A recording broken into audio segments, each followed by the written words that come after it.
नमस्कार दोस्तों, आज मैं आपको ज्येष्ठ मास में सुनी जाने वाली गणेश जी महाराज की एक बहुत ही सच्ची घटना सुनाने वाली हूँ। अगर आपको ये कहानी पसंद आए तो नीचे कमेंट बॉक्स में गणेश जी महाराज की जय अवश्य लिखें। तो आइए सुनते हैं गणेश जी की कहानी। एक समय की बात है, किसी गांव में एक ब्राह्मण दंपति रहते थे जिनके कोई भी संतान नहीं थी। इस बात से वो दोनों बहुत दुखी रहते थे। ब्राह्मण गणेश जी का परम भक्त था और हमेशा ब्राह्मणी से कहता कि गणेश जी महाराज हमारी इच्छा जरूर पूरी करेंगे। एक दिन किसी कारणवश ब्राह्मण को किसी काम से गांव से दूर जाना पड़ा। जाने से पहले वो ब्राह्मणी से बोला कि कुछ जरूरी काम से मुझे दूसरे गांव जाना है। मेरे पीछे से हर रोज नियम पूर्वक गणेश जी की पूजा अर्चना करना, स्नान कराकर भोजन आदि करा देना। ब्राह्मणी बोली, आपके पीछे से मैं गणेश जी की पूजा अर्चना और भोग का पूरा ध्यान रखूंगी। ब्राह्मण दूसरे गांव चला गया। अगले दिन सवेरे सवेरे ब्राह्मणी ने गणेश जी को स्नान कराया, फिर भोजन बनाकर थाली में परोसा और गणेश जी के पास जाकर बोली, देखो गणेश जी महाराज, आज मैं घर में अकेली हूँ, सारा काम मुझे ही करना है।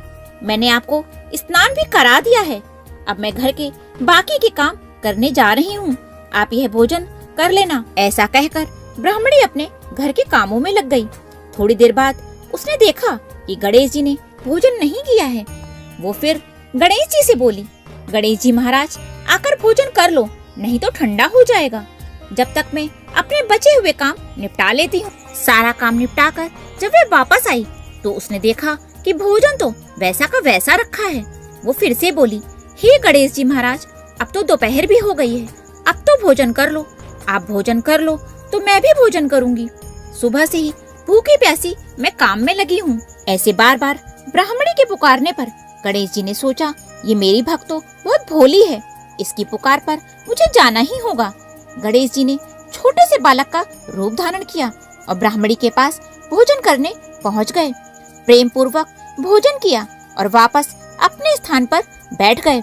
अब हर रोज यही होता, ब्राह्मणी भोजन बनाती, गणेश जी को पुकारती, गणेश जी आकर भोजन कर लेते और वापस मूर्ति का स्वरूप धारण कर लेते। 7 दिनों के बाद जब ब्राह्मण घर लौटा तो ब्राह्मणी से पूछने लगा, मेरे गणेश जी की सेवा तुमने अच्छे से करी थी कि नहीं? ब्राह्मणी बोली, मैंने तो बहुत अच्छे से उनका ध्यान रखा, कभी लड्डू बनाकर खिलाया तो कभी खीर बनाकर खिलाई, कभी हलवे पूड़ी का भोग लगाया, रोज थाली लगाकर भोजन देती थी और गणेश जी सारी थाली चट कर जाते थे। यह सुनकर ब्राह्मण बोला, तुम ये क्या कह रही हो? ब्राह्मणी बोली, मैं सच कह रही हूँ, अगर यकीन नहीं आता तो कल छिपकर बैठ जाना और देख लेना, गणेश जी सारी थाली चट कर जाते हैं। ब्राह्मण बोला, ठीक है। अगले दिन ब्राह्मणी ने नियम पूर्वक भोजन बनाया और गणेश जी को पुकारने लगी। गणेश जी बालक का रूप धारण करके आए और भोजन किया और वापस जाने लगे। तभी वह छुपा हुआ ब्राह्मण बाहर आ गया और गणेश जी के चरणों में हाथ जोड़कर बैठ गया और बोला, हे गणेश जी महाराज, मैं तो सदैव आपकी पूजा अर्चना श्रद्धा पूर्वक करता रहा, लेकिन आपने कभी भी मुझे दर्शन नहीं दिए और ब्राह्मणी का भोग स्वीकार करने आप साक्षात प्रकट हो गए। तब गणेश जी महाराज बोले, तुमने भले ही मेरी पूजा अर्चना बहुत ही श्रद्धा पूर्वक करी, किंतु तुमने कभी भी प्रेम पूर्वक मुझे नहीं पुकारा। आज ब्राह्मणी के कारण तुम्हें भी मेरे दर्शन हो गए। मैं भी जानता था कि तुम छुपे हुए हो। यह सुनते ही दोनों पति पत्नी गणेश जी के आगे हाथ जोड़कर खड़े हो गए।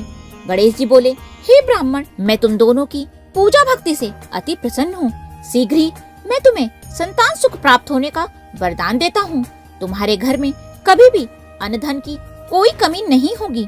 ब्राह्मण और ब्राह्मणी को ऐसा आशीर्वाद देकर गणेश जी मूर्ति में वापस समा गए। हे गणेश जी महाराज, जैसी कृपा आपने ब्राह्मण और ब्राह्मणी पर करी है, वैसी ही कृपा सब पर करना। इस कहानी को कहने वाले, सुनने वाले और पूरे परिवार पर भी करना। बोलो गणेश जी महाराज की जय।